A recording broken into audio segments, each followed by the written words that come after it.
up, guys? Today I wanted to give you some overall impressions of my E85 tune. This car put down 356 wheel horsepower and about 365 torque. So the E85 tune itself is pretty good. I'm very happy with it. The car, you know, pulls like a mother. You can especially do highway pulls, and you know, I don't know, it's about equivalent to a V8, if not a little more power. So it's really fun. Now, when I fill up with ethanol, I have to use a Lucas ethanol additive, and I'm using about 4 ounces of that for every tank of E85.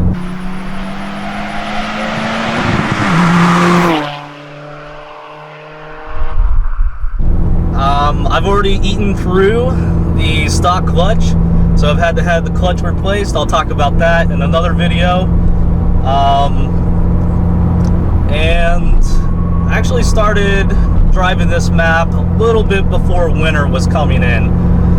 I had gone through about 4 or 5 tanks of E85, and it was time to come up, or the time came up to go on a road trip. So I wanted to go ahead and swap back to the 93 map, and that was about November before it got really cold. So I went ahead and did that. But a little bit beforehand, I was noticing some fuel cuts under acceleration, so I really wasn't happy with that, and that was on the E85. So that did concern me. So I swapped back to 93 over the winter. You know, everything was fine. The 93 map was great. But I did have some concerns about that fuel cut. So, you know, spring comes around. I'm like, all right, well, we'll give this another try.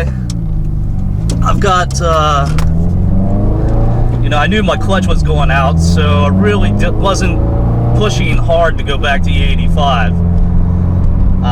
Just because I didn't want to eat through it even faster. So I did have to wait for that. I got the clutch replaced, and I tried to go back to E85 again, which is fine. You know, I ran a few tanks through it, and you know, I'd read on the Naziok forums of people kind of cycling their fuel, going back between E85 and 93. Well, that was about, they're recommending about 2 to 3 tanks of E85 and then switching back to 93,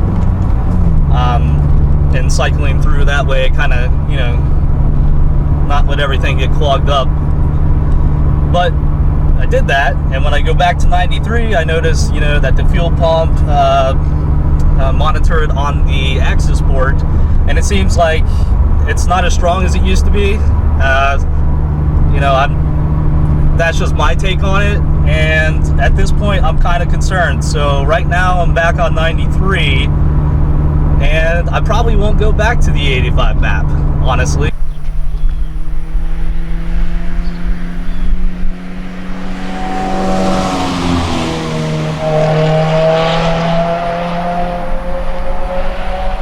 What my tuner recommends now is going with flex fuel and something around the E50 content.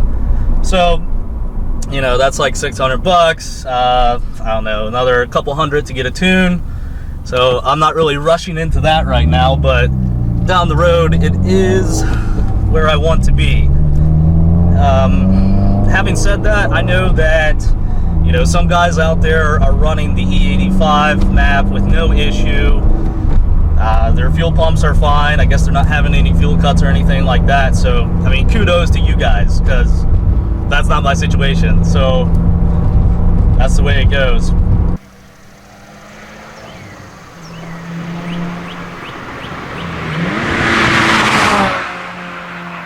Like I said, the map is so fun to drive, and you've just got so much torque. The engine, the running E85 with the engine, oh my gosh, it just feels smooth like butter. When you go back to 93, you can just really tell a difference. So that's a big plus. And then I also noticed, you know, when I'm back road driving or getting on the car really hard, that the temperatures, the oil temps stay pretty good. I mean, so I think it's a really great fuel. I just don't think the high pressure fuel pump for me is doing very well. So I was gonna wait. Like the third option is, you know, running like E85 map and then going to Cobb Flex fuel, something like that. But then the next option was Xtreme-Di. They actually said they were going to come out with a high pressure fuel pump at some point.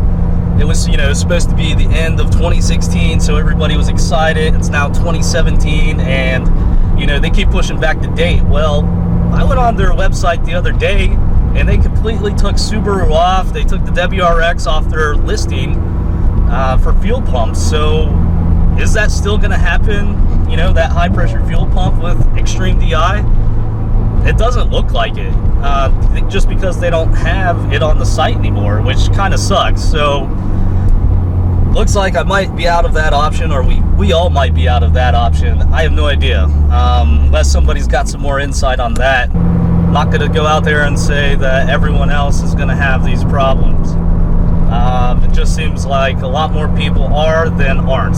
So like I said, I'd recommend going Cobb Flex fuel and staying with something like an E50 blend. It's just going to be a lot easier for you, and you have that peace of mind that, you know, your fuel pump is not going to potentially have problems.